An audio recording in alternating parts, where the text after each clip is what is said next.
पन्ना जिले के पवई नगर में चैत्र नवरात्र के पावन अवसर पर आस्था का जनसैलाब उमड़ पड़ा।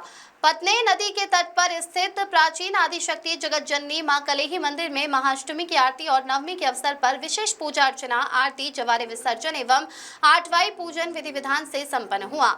इस धार्मिक आयोजन में संपूर्ण नगर सहित आसपास के क्षेत्रों से बड़ी संख्या में श्रद्धालु शामिल हुए। मां कलेही नागायच परिवार की कुलदेवी हैं।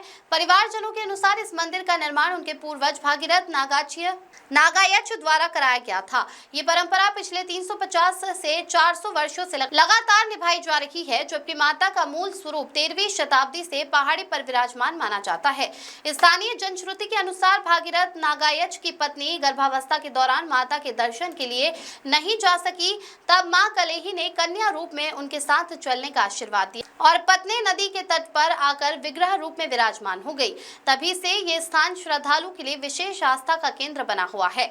मान्यता है कि माता के आशीर्वाद से भागीरथ नागायच को एकमात्र संतान के रूप में देवी प्रसाद नागायच की प्राप्ति हुई, जिनसे आज नागायच परिवार के लगभग 1000 वंशज बताए जाते हैं। ये परिवार आज भी रामनवमी के दिन जवारे विसर्जन की परंपरा को पूरी श्रद्धा के साथ निभा रहे हैं। हमारे पूर्वजों द्वारा स्थापित ये परंपरा सैकड़ों वर्षों से चली आ रही है। मां कलेही की कृपा से हमारा परिवार निरंतर बढ़ा है और हम सभी हर वर्ष विधि विधान से पूजन एवं जवारे विसर्जन करते हैं। यह हमारे लिए आस्था और गर्व का विषय है। इस पूरे आयोजन में भक्ति और उल्लास का माहौल देखने को मिला, जहाँ श्रद्धालु बड़ी संख्या में माता के साथ दर्शन करने पहुँचते हैं। यह आयोजन न केवल धार्मिक आस्था का प्रतीक है, बल्कि क्षेत्र की समृद्ध संस्कृति, विरासत और पारंपरिक मान्यताओं का भी जीवंत बनाए हुए है। शिवानी गुप्ता की रिपोर्ट।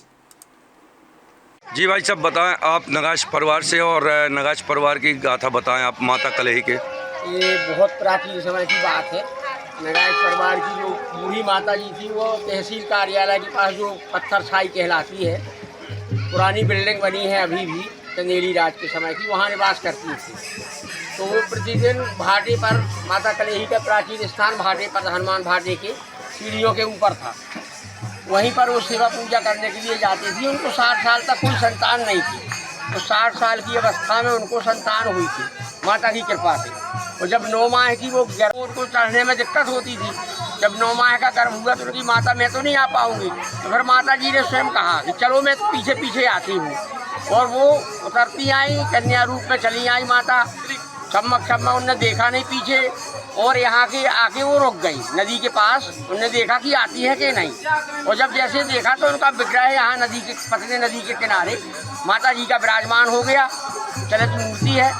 और वहीं पर उनके पति जो भागीरथ नागायच थे, उनके द्वारा ये मंदिर का निर्माण कराया गया। तभी से और मात्र एक संतान देवी प्रसाद हुए।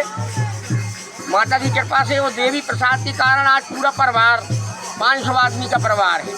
तो उन्हीं की कृपा से परिवार है। हम लोग चैत्र और नवरात्रि में कुंवार में जवारे बोते हैं और नवे को रामनवमी को निकालते हैं। वो प्रथा चली आ रही है, समस्त परिवार आके निकालता है और पूजा अर्चना करके आज भी पतनी नदी में विसर्जित करते हैं। लगभग यह स्थान कितने वर्षों पुराना है? ये लगभग 350 से 400 वर्ष पुराना यहाँ नीचे वाला है। ऊपर वाला तो चंदेली राज का है, 1300 सदी के लगभग का, जो ऊपर विराजमान थी माता। ये इनकी माता जी की गाथा है। और माता सभी भक्तों पर, जितने भी जो भक्त आते हैं, सभी की मनोकामना पूर्ण करती हैं। कोई खाली नहीं जाता है, सिद्ध पीठ है और जो दूरस्थ के लोग यहाँ आते हैं।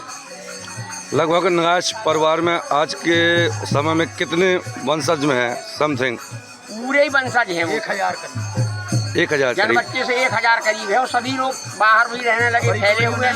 लेकिन रामनवमी को जवारे निकालने सभी लोग आते हैं।